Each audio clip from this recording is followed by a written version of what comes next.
이제 다 같이 함께 오늘 함께 봉독할 말씀을 읽도록 하겠습니다.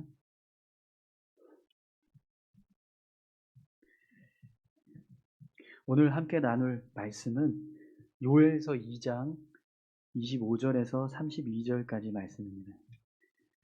요엘서 2장 25절에서 32절까지 말씀을 다 같이 함께 봉독하겠습니다. 제가 가진 성경책은 구약 성경 1271쪽에 있습니다. 요엘서 2장 25절에서 32절까지 우리 다 같이 함께 봉독하겠습니다. 내가 전에 너희에게 보낸 큰 군대 곧 메뚜기와 느치와 황충과 팥종이가 먹은 횟수대로 너희에게 갚아주리니 너희는 먹되 풍족히 먹고 너희에게 놀라운 일을 행하신 너희 하나님 여호와의 이름을 찬송할 것이라. 내 백성이 영원히 수치를 당하지 아니하리로다. 그런즉 내가 이스라엘 가운데에 있어 너희 하나님 여호와가 되고 다른 이가 없는 줄을 너희가 알 것이라. 내 백성이 영원히 수치를 당하지 아니하리로다. 그 후에 내가 내 영을 만민에게 부어 주리니 너희 자녀들이 장래일을 말할 것이며 너희 늙은이는 꿈을 꾸며 너희 젊은이는 이상을 볼 것이며 그때에 내가 또 내 영을 남종과 여종에게 부어줄 것이며 내가 이적을 하늘과 땅에 베풀리니 곧 피와 불과 연기 기둥이라. 여호와의 크고 두려운 날이 이르기 전에 해가 어두워지고 달이 핏빛같이 변하려니와 누구든지 여호와의 이름을 부르는 자는 구원을 얻으리니 이는 나 여호와의 말대로 시온산과 예루살렘에서 피할 자가 있을 것이며 남은 자 중에 나 여호와의 부름을 받을 자가 있을 것임이니라. 아멘. 네, 이 시간은 우리 찬송가 442장 같이 함께 찬양하겠습니다.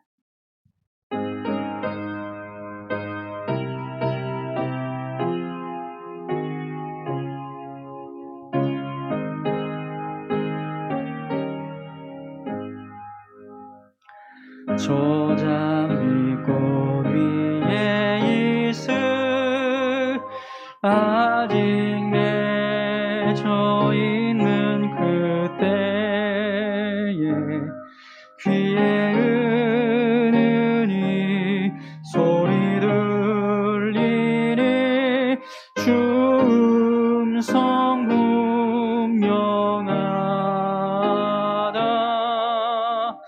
주님 나와 동행을 하면서 나를 친구 삼으셨네. 우리 서로 받은 그 기쁨을 알 사람이 없도다. 그 청아 주의 음성 우는 새도 잠잠케 한다. 내게 들리던 주의 음성이 늘 귀에 쟁쟁하다. 주님 나와 동행을 하면서 나를 친구 삼으셨네.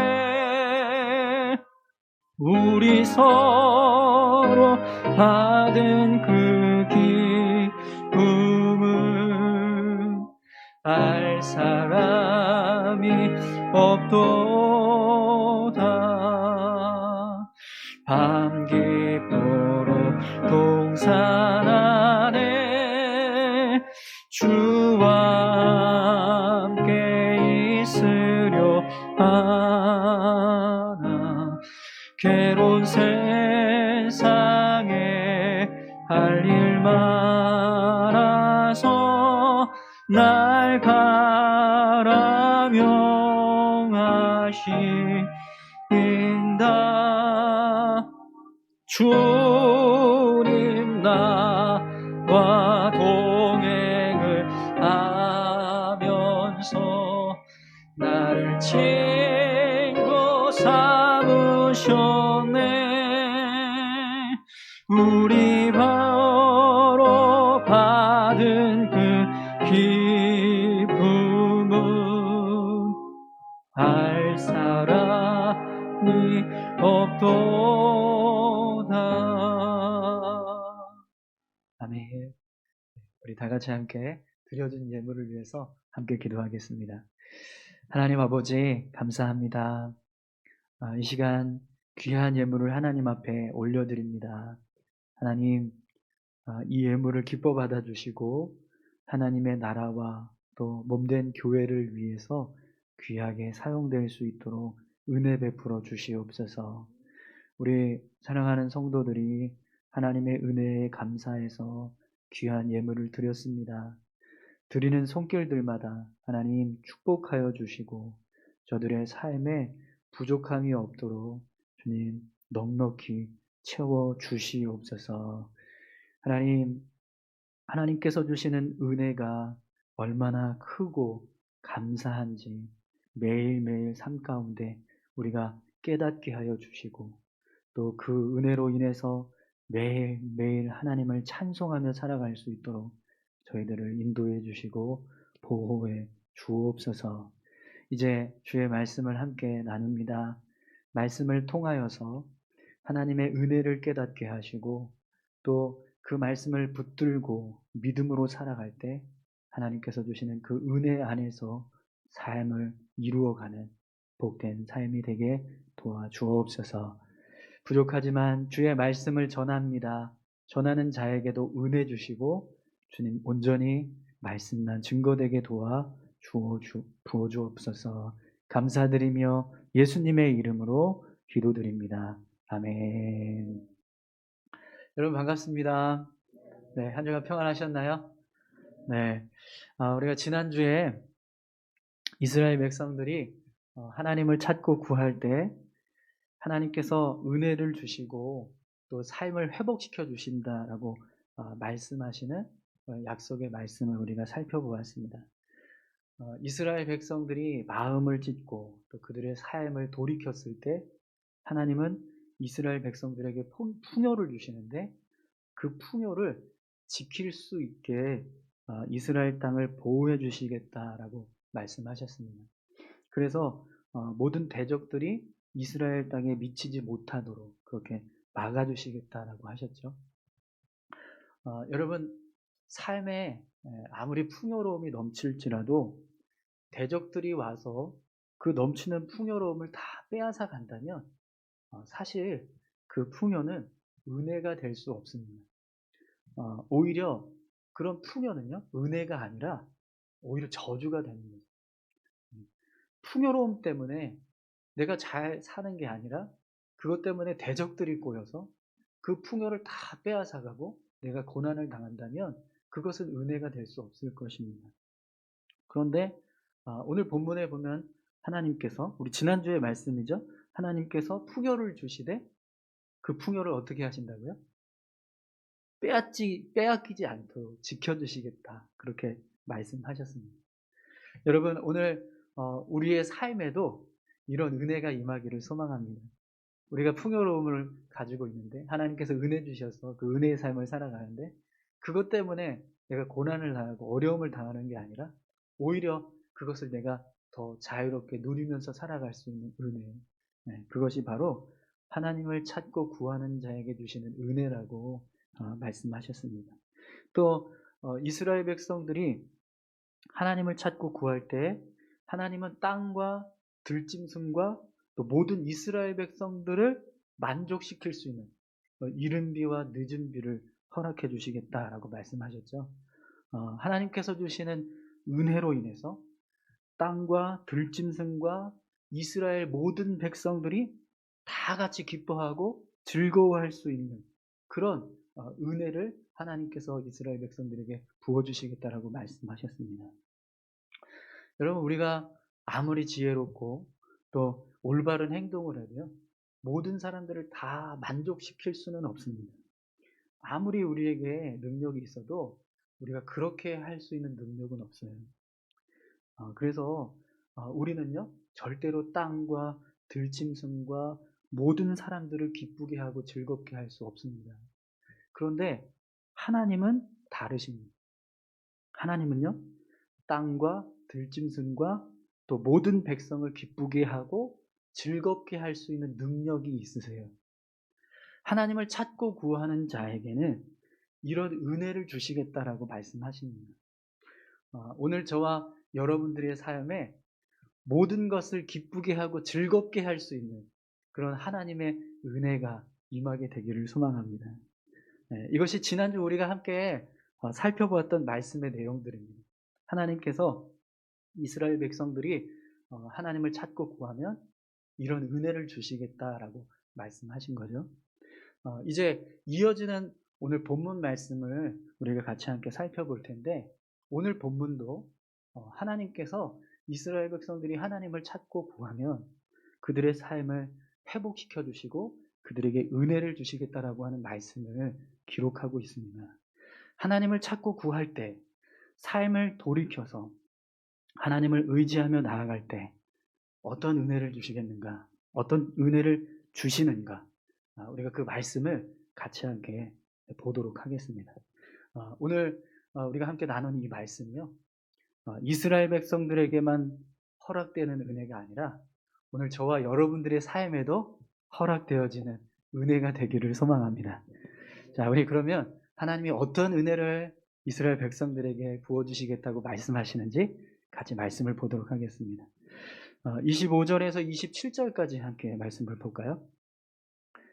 내가 전에 너희에게 보낸 큰 군대 곧 메뚜기와 느치와 황충과 팥죽이가 먹은 횟수대로 너희에게 갚아주리니 너희는 먹되 풍족히 먹고 너희에게 놀라운 일을 행하신 너희 하나님 여호와의 이름을 찬송할 것이라. 내 백성이 영원히 수치를 당하지 아니하리로다. 그런즉 내가 이스라엘 가운데 있어 너희 하나님 여호와가 되고 다른 이가 없는 줄을 너희가 알 것이라. 내 백성이 영원히 수치를 당하지 아니하리로다. 아멘. 여러분, 하나님께서 이스라엘 백성들에게 이스라엘 백성들을 징계하시기 위해서 메뚜기 재앙을 내리셨다는 것을 우리가 1장 말씀을 통해서 보았습니다. 그 재앙으로 인해서 이스라엘 백성들이 얼마나 큰 고통을 겪었는지 여러분 기억하시죠? 그런데 오늘 본문 말씀을 보면 하나님께서 이스라엘 백성들에게 어떤 은혜를 주시겠다고 말씀하세요? 그 메뚜기 떼가 먹은 횟수대로 너희에게 갚아주리라. 메뚜기들이 먹어치운 그 기간 동안 있었던 모든 피해를 그대로 다시 다 갚아주시겠다. 그렇게 말씀하세요. 여러분, 메뚜기 떼가 먹은 횟수대로 너희에게 갚아주리니 이 말씀이 얼마나 놀라운 말씀이냐면 우리가 종종 태풍이나 어떤 지진과 같은 자연재해가 일어났을 때 뉴스를 보면 그때 이 피해가 얼마 정도 됩니다. 이런 경제적인 수치로 이렇게 환산을 해서 말하는 경우를 보게 돼요. 이번 태풍 때문에 약 몇백억의 재산 피해가 발생했습니다.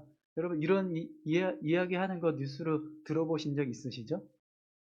그런데 여러분 그런 피해를 경제적인 수치로 계산을 하고 측정을 해도요, 그 수치를 정확하게 파악하는 것은 사실 불가능해요. 그냥 추정합니다. 어느 정도 이런 피해가 있을 것이다라고 추정을 해요. 또 정확하게 그 피해를 판단했다고 해도 다시 원래대로 복구하고 회복을 시킨다. 그것은 사실 거의 불가능한 일입니다. 그 일을 하기 위해서는요, 엄청난 노력과 많은 시간과 물질이 들어가야지만 그런 일들을 할 수가 있습니다. 그런데 오늘 본문 말씀을 보니까 하나님께서 이스라엘 백성들에게 뭐라고 말씀하세요? 너희에게 보낸 큰 군대, 곧 메뚜기와 느치와 황충과 팥중이가 먹은 횟수대로 너희에게 다 갚아주리니. 여러분, 만약 이 말을요, 사람이 했다면 허풍도 이런 허풍이 없어요. 그렇죠?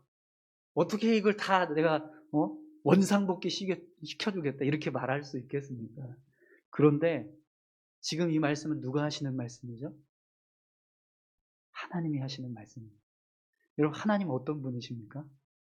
하나님은 우리의 머리카락까지 다 세신 바 되시는 분이세요. 그런 전능하신 하나님이 이 말씀을 하고 계십니다. 그렇기 때문에 여러분, 메뚜기가 먹은 횟수대로 다 갚아주시겠다, 이 말씀은요, 그냥 하는 말씀이 아니에요. 분명 하나님은요, 모든 것을 정확하게 계산하시고 모든 것을 완벽하게 갚아주실 수 있는 능력이 있습니다. 사랑하는 성도 여러분, 하나님께서 메뚜기 떼가 먹은 횟수대로 다 갚아주실 수 있는 분이시라는 사실을 믿으세요? 네. 하나님은 분명 모든 것을 정확하게 아시고 완벽하게 갚아주실 수 있는 분이십니다. 할렐루야. 네. 그래서 여러분, 오늘 이어지는 본문에 보면 하나님이 이스라엘 백성들에게 뭐라고 말씀하세요? 너희는 먹되 풍족히 먹고 너희에게 놀라운 일을 행하신 너희 하나님 여호와의 이름을 찬송할 것이라. 하나님께서 완벽하게 다 갚아주시고 회복시켜주신 그 모습을 보고 이스라엘 백성들이 어떻게 한다고요? 여호와의 이름을 찬송하게 될 것이다 라고 말씀하세요. 여러분, 하나님이 행하신 일을 경험한 사람은요, 하나님을 찬송하게 되어 있습니다.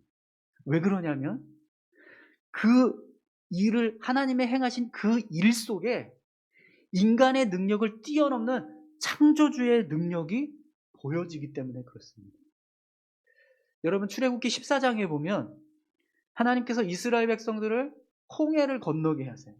그때 하나님이 어떤 일을 행하셨죠? 홍해를 갈라서 마른 땅을 건너가게 하셨습니다. 또 이스라엘 백성들을 쫓았던 애국 군대를 홍해에 어떻게 하셨어요? 다 수장시키셨어요. 그 모습을 보고 이스라엘 백성들이 무엇을 합니까? 출애굽기 15장에 보면 그들이 하나님을 찬송합니다. 출애굽기 15장 1절에서 2절 말씀인데요. 이때 모세와 이스라엘 자손이 이 노래로 여호와께 노래하니 일러스되 내가 여호와를 찬송하리니 그는 높고 영화로우심이요 말과 그 탄자를 바다에 던지셨음이로다. 여호와는 나의 힘이요 노래시며 나의 구원이시로다. 그는 나의 하나님이시니 내가 그를 찬송할 것이요 내 아버지의 하나님이시니 내가 그를 높이리로다. 아멘.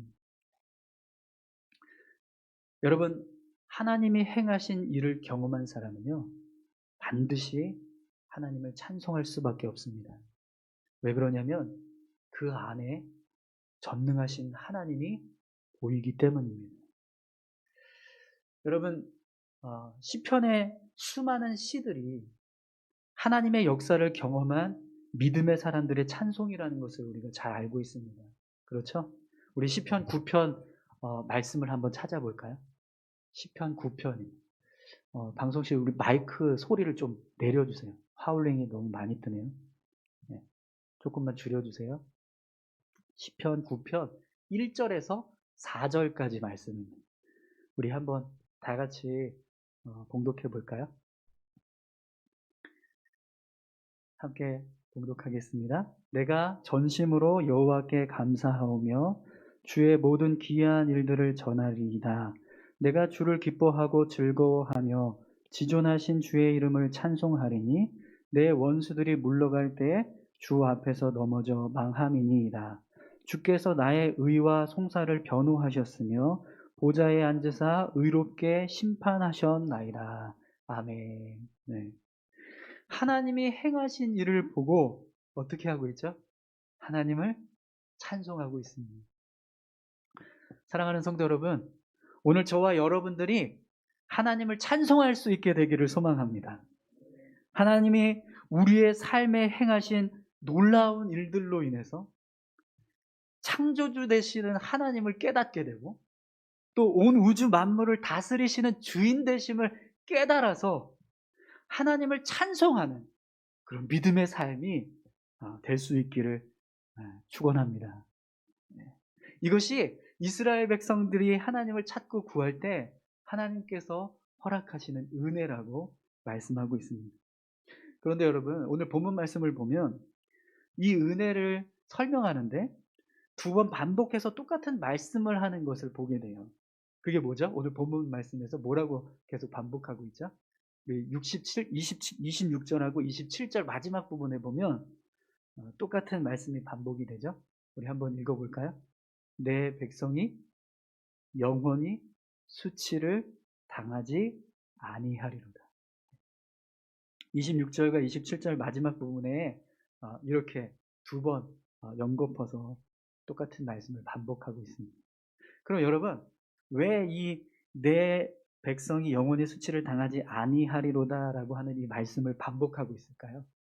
여러분, 이 말씀의 뜻은 이런 거예요. 예를 들면 우리가 어떤 신을 섬기는데 우리가 섬기는 그 신이 아주 무능력합니다. 그래서 다른 신을 섬기는 대적들이 우리에게 와서 우리를 공격하는데 속수무책으로 당하기만 하는 거예요. 그러면 다른 신을 섬기는 그 적들이 우리를 향해서 뭐라고 얘기할까요? 야, 도대체 너희가 섬기는 그 신은 어디 있냐? 지금 뭐 하고 있는 거야? 정말 너희를 지키고 보호하시는 신이 맞아? 너희 신들은 살아있기나 해? 이런 이야기를 한다라는 거죠. 그러면 그 말을 듣는 우리는 어떨까요? 수치스럽겠죠. 그런데 오늘 본문에서 하나님이 뭐라고 말씀하세요? 내 백성이 영원히 수치를 당하지 아니하리로다. 이렇게 말씀하셨다라는 것은요, 그런 무능력하고 무기력한 모습으로 내가 이스라엘 백성들을 돌보지 않겠다라는 거예요. 어떤 이방 민족들이 와도 그들이 살아계신 하나님과 함께하고 있는 이스라엘 백성들을 볼 때 분명하게 하나님이 어떤 분이신지를 알게 하시겠다라는 겁니다. 여러분, 이스라엘 백성들이 출애굽할 때 하나님께서 어떤 일을 행하셨죠? 10가지 재앙을 내리셨어요. 그런데 이 10가지 재앙은요, 그냥 우연히 정한 재앙이 아닙니다. 사실은 이 10가지 재앙은요, 애굽 사람들이 섬기는 신들을 하나님께서 마음대로 좌지우지 하시려고 하는 그 모습을 보여주시기 위해서 일부러 선택하신 재앙들이에요. 이 10가지 재앙들에 나오는 재앙의 매개체들 있죠? 그것이 다 사실은 애굽 사람들이 섬기던 신들입니다. 그런데 하나님께서 그 신들을, 애굽 사람들이 섬기던 그 신들을 이용해서 어떤 일을 행하세요? 애굽 사람들을 심판하시는, 징계하시는 일에 사용하고 계신 거예요. 그랬을 때 그 모습을 보는 애굽 사람들이 어떤 생각이 들까요? 우리가 섬기는 신들은 아무것도 아니구나. 이스라엘 백성들과 함께하고 계시는 그 하나님이야말로 진짜 참된 신이시구나. 그분이야말로 전능하신 분이시구나라는 것을 깨닫게 되었다라는 거예요. 사랑하는 성도 여러분, 오늘 저와 여러분들의 삶에 내 백성이 영원히 수치를 당하지 아니하리로다라고 말씀하시는 하나님의 은혜가 임하기를 소망합니다. 여러분, 우리 교회가 요즘 믿지 않는 사람들에게 많은 조롱을 당하고 멸시를 받습니다. 왜 그렇죠? 믿지 않는 사람들이 볼 때요, 우리가 믿는 하나님이 무능력하고 불의하신 것처럼 보여지기 때문에 그래요. 그런데 여러분, 정말 우리가 믿는 하나님이 무능력하고 불의하신 분인가요? 아니요. 하나님은 절대로 무능력하지도 불의하지도 않으세요. 그런데 왜 믿지 않는 사람들이 교회를 조롱하고 하나님을 조롱할까요? 하나님을 섬기는 우리가 하나님의 능력 안에 있지 못하기 때문에 그렇습니다. 살아서 역사하시는 하나님이 함께 하시는 교회와 성도들은요, 절대로 수치를 당할 수가 없어요. 왜요? 하나님이 그렇게 하지 않으십니다. 내 백성이 영원히 수치를 당하지 않게 하시겠다라고 말씀하십니다.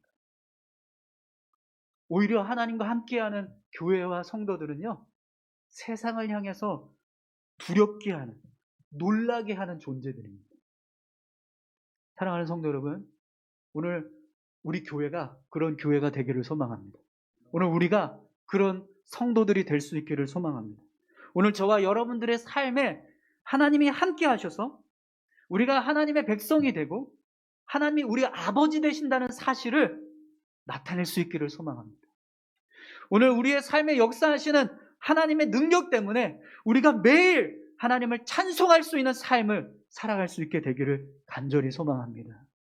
그래서 세상이 그 모습을 보고 전능하신 하나님을 깨달아서 두려워하는 거죠.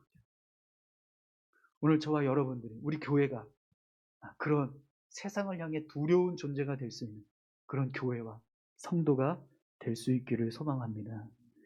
이것이 하나님께서 주시는 은혜라고 말씀합니다. 이스라엘 백성들이 하나님을 찾고 구할 때 내가 이런 은혜를 허락하겠다라고 말씀하십니다. 여러분, 오늘 저와 여러분들의 삶에 이런 은혜가 임하기를 축원합니다. 또 여러분, 오늘 본문 말씀을 보니까요, 이스라엘 백성들이 하나님을 찾고 구할 때 하나님께서 어떤 은혜를 주시겠다고 말씀하세요? 우리 28절부터 30절까지 말씀 보겠습니다. 그 후에 내가 내 영을 만민에게 부어주리니 너희 자녀들이 장래일을 말할 것이며 너희 늙은이는 꿈을 꾸며 너희 젊은이는 이상을 볼 것이며 그때 내가 또 내 영을 남종과 여종에게 부어줄 것이며 내가 이적을 하늘과 땅에 베풀리니 곧 피와 불과 연기 기둥이라. 아멘. 여러분, 하나님께서 이스라엘 백성들이 하나님을 찾고 구하면 그들에게 어떤 은혜를 주시겠다고 말씀하십니까? 내가 내 영을 만민에게 부어주리라. 하나님의 영이 이스라엘 백성들에게 임하게 하시겠다라고 말씀하십니다. 그런데 여러분, 사실 이 말씀은요, 구약 시대의 이스라엘 백성들에게는 굉장히 놀라운 말씀이에요. 왜 그러냐면 하나님의 영이 부어진다는 것은 특별한 어떤 조건이 있어야지만 이루어지는 은혜라고 생각을 했어요. 구약 시대의 말씀들을, 구약의 말씀들을 보면 하나님의 이 영이 임하는 사람들은요, 극히 제한되어져 있었습니다. 누가 하나님의 영이 임하는 모습을 우리가 구약의 말씀을 통해서 보게 되죠?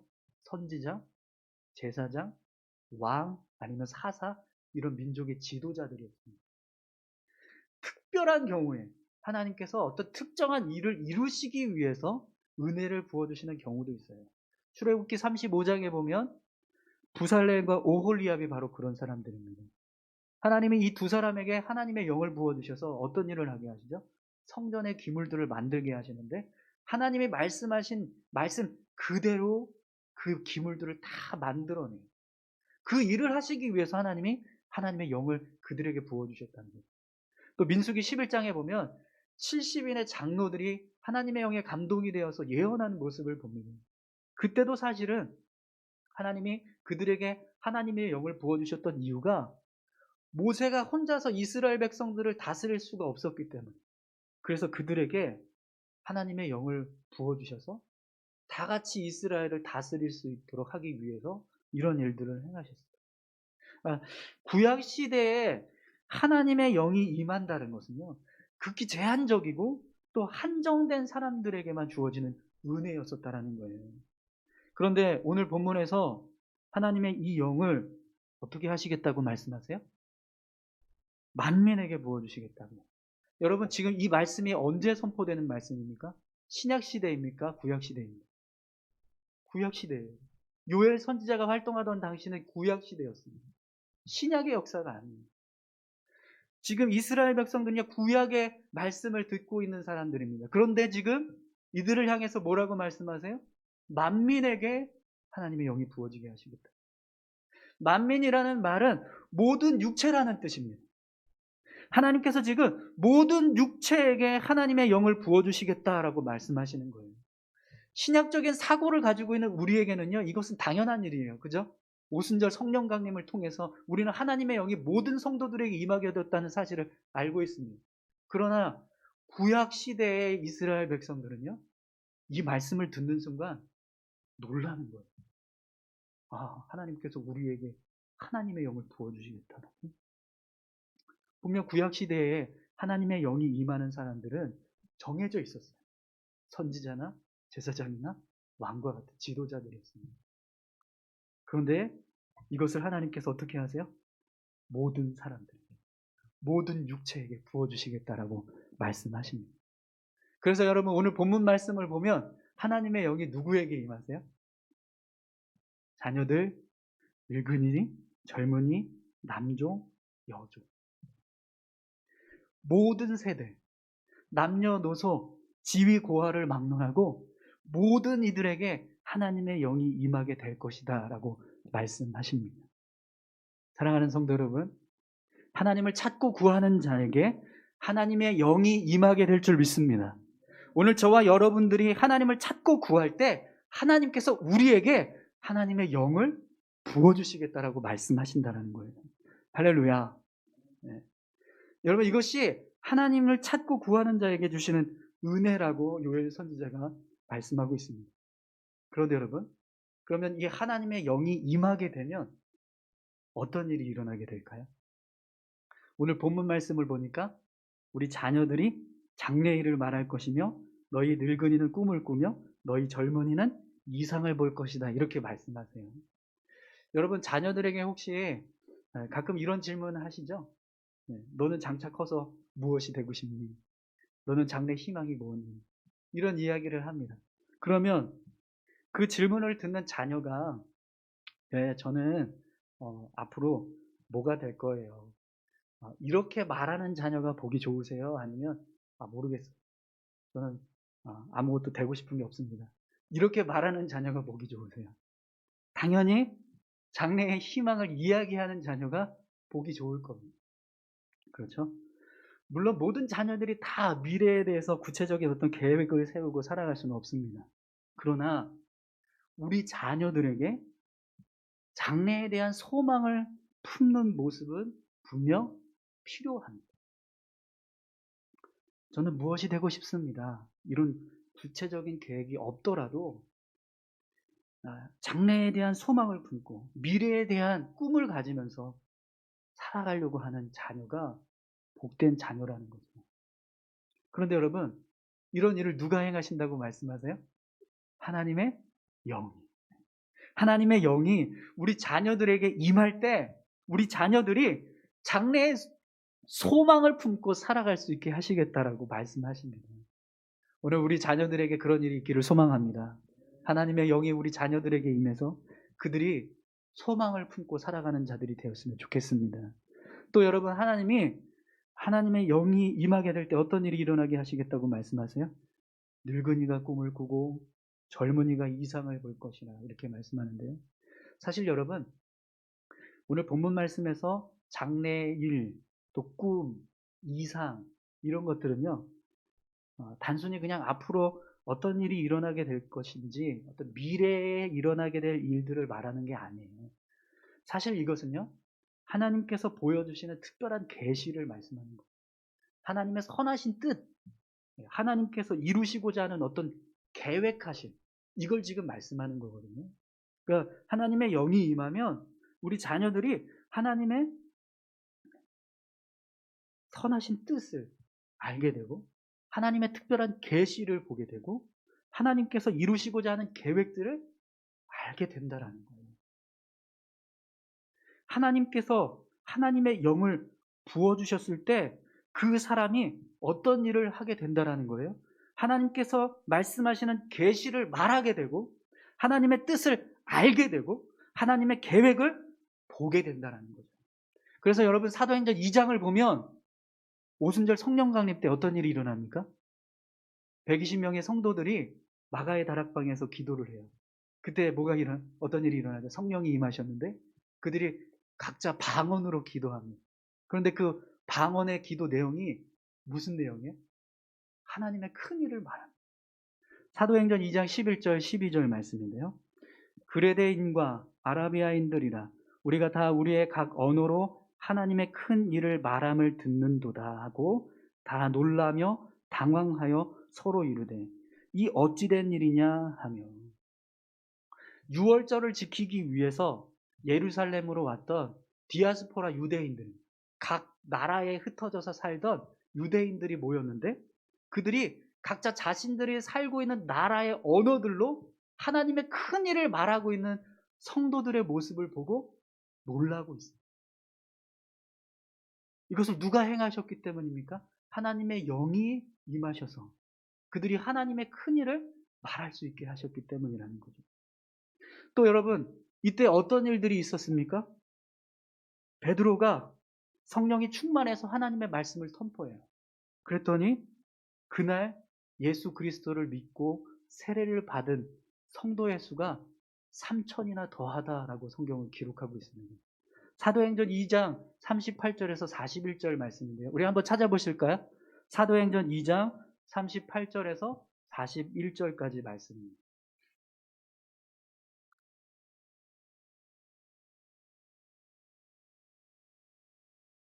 네, 다 찾으셨나요?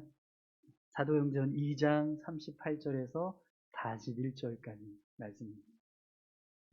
우리 같이 함께 한 목소리로 봉독해 볼까요? 베드로가 이르되 너희가 회개하여 각각 예수 그리스도의 이름으로 세례를 받고 죄 사함을 받으라. 그리하면 성령의 선물을 받으리니 이 약속은 너희와 너희 자녀와 모든 먼데 사람 곧 주 우리 하나님이 얼마든지 부르시는 자들에게 하신 것이라 하고, 또 여러 말로 확증하며 권하여 이르되 너희가 이 패역한 세대에서 구원을 받으라 하니, 그 말을 받은 사람은 세례를 받으매 이날에 신도의 수가 3천이나 더하더라. 아멘. 네. 베드로가 하나님의 영에 충만해서 하나님의 말씀을 선포했습니다.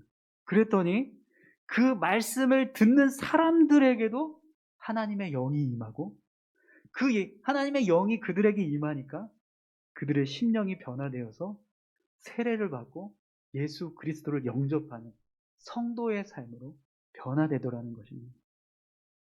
이것이 누가 행하시는 일이라고요? 하나님의 영이 행하신다는 것. 사랑하는 성도 여러분, 오늘 우리에게 하나님의 영이 임하기를 소망합니다. 오늘 우리 교회 위에 하나님의 영이 임하기를 간절히 축원합니다. 하나님의 영이 우리 가운데 임하시면 우리가 하나님의 큰 일을 말하게 될 것입니다. 하나님의 영이 우리 가운데 임하시면 우리가 하나님의 큰 일을 알게 될 것입니다. 오늘 우리에게 하나님의 영이 임하시면 우리가 하나님의 큰 일을 보게 될 것입니다. 할렐루야. 이것이 바로 하나님을 찾고 구하는 자에게 주시는 은혜라고 말씀합니다. 오늘 저와 여러분들이 하나님을 찾고 구하는 자 되어서 오늘 이 본문에서 말씀하고 있는 하나님의 은혜가 우리의 삶 가운데 충만하게 임할 수 있게 되기를 소망합니다. 여러분, 하나님을 찾고 구하십시오. 그럼 하나님은요, 반드시 이런 은혜를 우리의 삶 가운데 허락해 주실 것입니다. 그런데 여러분, 우리가 오늘 이 본문 말씀을 마무리하면서 31절과 32절 말씀을 꼭 기억해야 합니다. 요엘 선지자는요, 우리에게 다시 한번 경고의 말씀을, 여러분 31절 32절 말씀을 한번 볼까요? 여호와의 크고 두려운 날이 이르기 전에 해가 어두워지고 달이 빛같이 변하려니와 누구든지 여호와의 이름을 부르는 자는 구원을 얻으리니 이는 나 여호와의 말대로 시온산과 예루살렘에서 피할 자가 있을 것이며 남은 자 중에 나 여호와의 부름을 받을 자가 있을 것임이니라. 아멘. 여러분, 앞에서 말씀드렸던 이 은혜, 네 가지 은혜였죠. 지난주 것까지 하면 이 네 가지 은혜를 하나님께서 언제 이스라엘 백성들에게 허락해 주시겠다고 말씀하시죠? 하나님을 찾고 구할 때. 이스라엘 백성들이 마음을 찢고 하나님을 의지해서 삶을 변화시킬 때 하나님께서 이런 은혜를 그들에게 허락해 주시겠다고 말씀하시는 거예요. 그러면 여러분, 만약 이스라엘 백성들이 이 말씀을 듣고도 그런 일을 행하지 않는다면 어떻게 될까요? 결국 여호와의 크고 두려운 날을 맞이하게 되는 겁니다. 해가 어두워지고 달이 핏빛같이 변하는 그날 여호와의 이름을 부르는 자는요 구원을 얻게 될 것이다라고 말씀하십니다. 분명 하나님은요 하나님을 찾고 구하는 자에게 하나님께서 주시겠다라고 말씀하시는 이 은혜들을 허락하셔서 그들이 이 은혜를 누리면서 살다가 이 여호와의 날을 맞이하게 될 것입니다. 그러나 여러분, 그렇지 못한 자들도 분명 있다는 사실을 우리는 기억해야 합니다. 그래서 여러분, 오늘 본문 말씀 마지막 절에서 우리에게 뭐라고 말씀하시죠? 누구든지 여호와의 이름을 부르는 자는 구원을 얻으리니. 누구든지 여호와의 이름을 부르는 자는 구원을 얻으리니.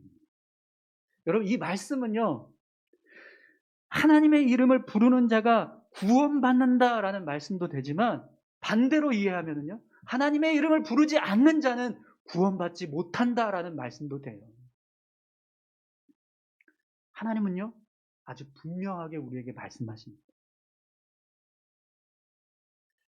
여러분, 사실 이런 신앙의 모습 때문에 믿지 않는 사람들이 우리 기독교, 우리 개신교를 굉장히 편협하고 이기적인 종교라고 이야기합니다. 왜 너희 신만 유일한 신이라고 말하느냐? 왜 너희에게만 구원이 있다라고 말하느냐? 그런데 여러분, 이 신앙이 과연 편협하고 이기적인 신앙일까요? 여러분, 만약에 하나님 외에 다른 신도 있다라고 말하게 되면 그 종교가 과연 종교가 될 수 있을까요? 예수 그리스도 외에 구원을 받을 수 있는 다른 방법이 또 있다라고 말하게 되면 과연 그 방법이 정말 구원의 방법이 될 수 있을까요? 여러분, 하나님이 왜 우리에게 나 외에 다른 신들은 내게 두지 말지니라 라고 말씀하실까요? 왜 예수 그리스도만이 길과 진리요 생명이라고 말씀하실까요? 진짜이기 때문입니다. 그것이 진리이기 때문에 그렇습니다. 하나님은요 다른 것도 있다라고 말씀하시는 자신 없는 분이 아니세요. 하나님은 다른 방법도 있다라고 말씀하시는 연약한 분이 아니십니다.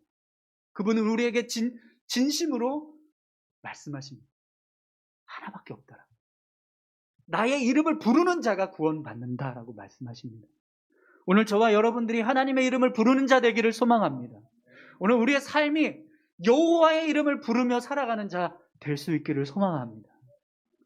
하나님께서 하나님을 찾고 구하는 자에게 은혜 주시겠다라고 분명히 말씀합니다. 오늘 저와 여러분들이 그 은혜를 경험하는 삶이 되었으면 좋겠습니다. 그러기 위해서 여러분, 우리가요 무엇을 해야 할까요? 여호와의 이름을 부르는 자 되어야 합니다. 오늘 이 자리에 나와서 우리가 함께 예배하는 이유가 그 하나님을 부르기 위해서인 줄 믿습니다. 할렐루야. 그런데 여러분, 하나님은 이 모습만으로 우리를 판단하지 않아요. 하나님이 우리를 판단하시는 모습은요 우리의 삶입니다.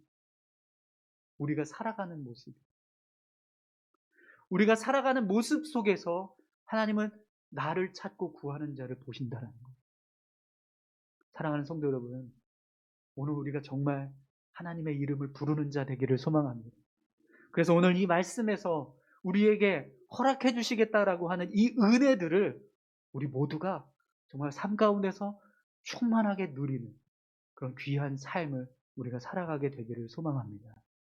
우리 이 시간 같이 함께 기도할까요? 하나님, 우리가 하나님을 구하는 자, 하나님의 이름을 부르는 자 되게 도와주십시오. 우리의 삶이 하나님을 찾고 구하는 삶이 되게 도와주십시오.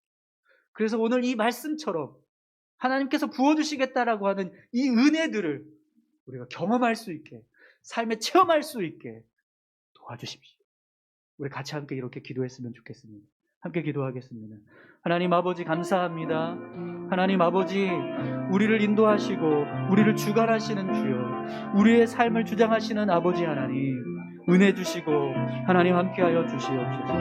우리가 주님 앞에 온전히 서서 주님을 바라볼 때, 주님을 예배할 때, 주님의 이름을 부르짖으며 나아갈 때 우리의 삶에 하나님 은혜 주시겠다고 말씀하십니다.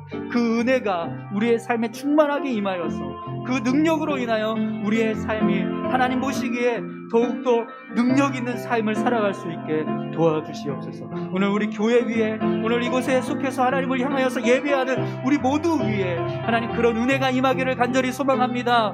하나님 부어주시고 인도하여 주시옵소서. 그래서 아버지 하나님, 오늘 하나님을 향하여서 예배하는 우리 모두가 세상 가운데서 나아가여 살 때 세상 사람들이 하나님의 살아계심을 알게 하시고 하나님의 전능하심을 깨닫게 되는 일들이 일어날 수 있도록 역사해 주시옵소서. 아버지 하나님 감사합니다. 하나님 인도하심을 감사합니다. 함께하여 주실 줄 믿습니다.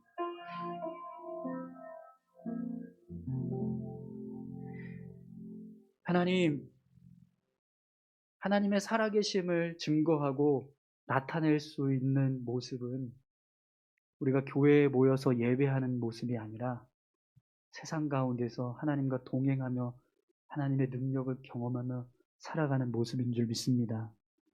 우리가 이 세상 가운데서 삶을 살아갈 때 하나님께서 우리와 함께 하시는 것을 보게 하여 주시옵소서. 하나님이 우리의 삶을 인도하여 주시고 우리를 이끌어가고 계시는 하나님의 은혜가 있음을 깨닫게 하여 주시옵소서. 그래서 매일 매 순간마다 하나님을 찬송할 수 있는 우리 모두가 되게 하여 주옵소서. 여호와의 이름을 부르짖는 자, 여호와의 이름을 찾는 자에게 은혜 주시는 줄 믿습니다. 감사드리며 예수님 귀하신 이름으로 기도드립니다. 아멘.